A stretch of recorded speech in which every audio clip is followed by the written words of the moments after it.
Salli wa sallim ya salam ala nabi khairil anam wal ali wa sahbihi. Bismillahirrahmanirrahim. Ilmu sebenarnya bagus, ilmu ini sebenarnya mulia. Cuma karena disampaikan, diterangkan oleh orang yang tidak dapat izin untuk menerangkan itu, maka akhirnya ilmu ini maksufah, tertutup. Akhirnya disalahpahami. Jadi salah paham. Belajar ilmu yang mestinya mendekatkan diri kepada Allah, belajar ilmu yang mestinya menambah cinta, menambah takut kepada Allah, cuma karena salah dalam penyampaiannya, akibat yang menyampaikan tidak diberi izin menyampaikan itu, akhirnya orang belajar ilmu ini menambah jauh daripada Allah Subhanahu wa ta'ala. Kitabnya disampaikan itu juga, cuma yang satu yang menyampaikan dapat izin, sehingga uraiannya itu bercahaya, masuk ke hati pendengarnya, dipaham, berbekas. Yang satu kitabnya itu juga dibaca, tapi yang menyampaikan ini man lam yu'zan, orang yang tidak diberi izin. Nah, lalu pendengarnya akhirnya salah paham dengan ilmu itu, karena maksufatul anwar tertutup cahayanya. Banyak demikian terjadi pada kita. Belajarnya kitab ini, tapi sekali belajar itu kada bersembayangan lagi. Yang diajarkan Darun Nafis. Kitabnya kitab mulia, ilmunya ilmu mulia. Tapi karena yang menyampaikan ini ghairul ma'zun, yang tidak dapat izin, akhirnya jamaahnya yang dulunya taat kepada Allah jadi jauh kepada Allah. Dulunya rajin sembahyang, kada bersembayangan lagi. Yang satu kitab Darun Nafis juga, tapi gurunya ini ma'zun, yang diberi izin mengajarkan. Akhirnya apa? Para jamaahnya tambah taat kepada Allah, selalu musyahadah kepada Allah. Nah, kitabnya sama, cuma karena ini ada yang ma'zun menyampaikan, ada yang ghairul ma'zun. Nah, para muhibbin rahimakumullah, man lam yu'zan lahu fit ta'bir fa kalamuhu zulmah ghairu mafhum wala maqbul wala yata'assaru fi qulubis sami'in. Orang yang tidak diizinkan baginya untuk mentakbir, mengibaratkan, menguraikan ilmu-ilmu sufi, orang ini kada dapat mandat lagi. Ini mengangkat dirinya seorang.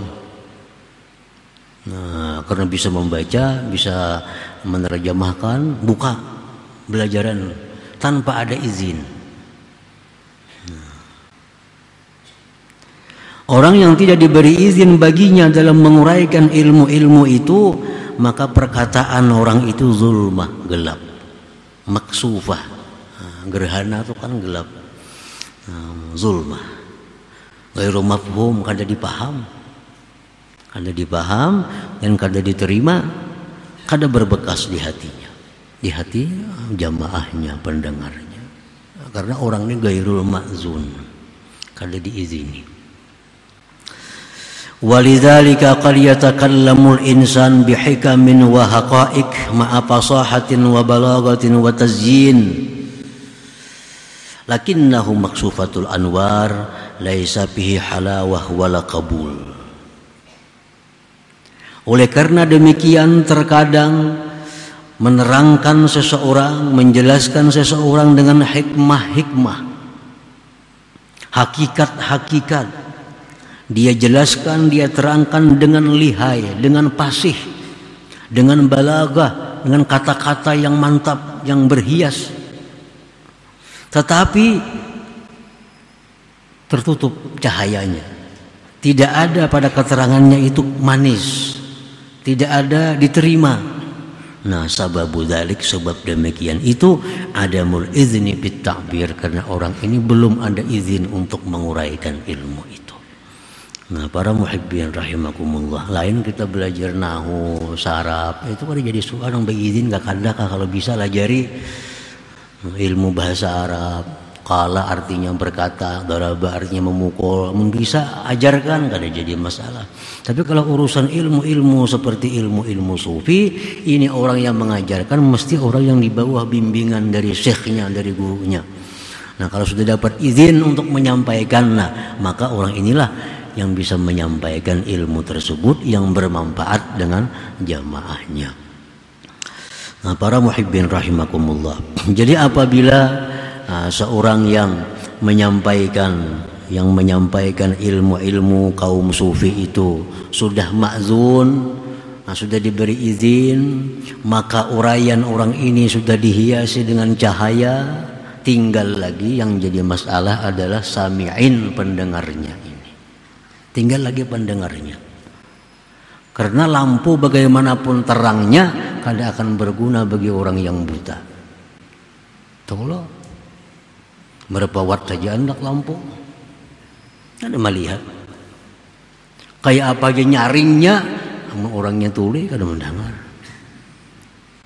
Nah, kayak apa aja haratnya kata-kata orang yang diberi izin menyampaikan ilmu itu, bagaimanapun cahayanya, tapi kalau pendengarnya ini buta tuli, ada artinya.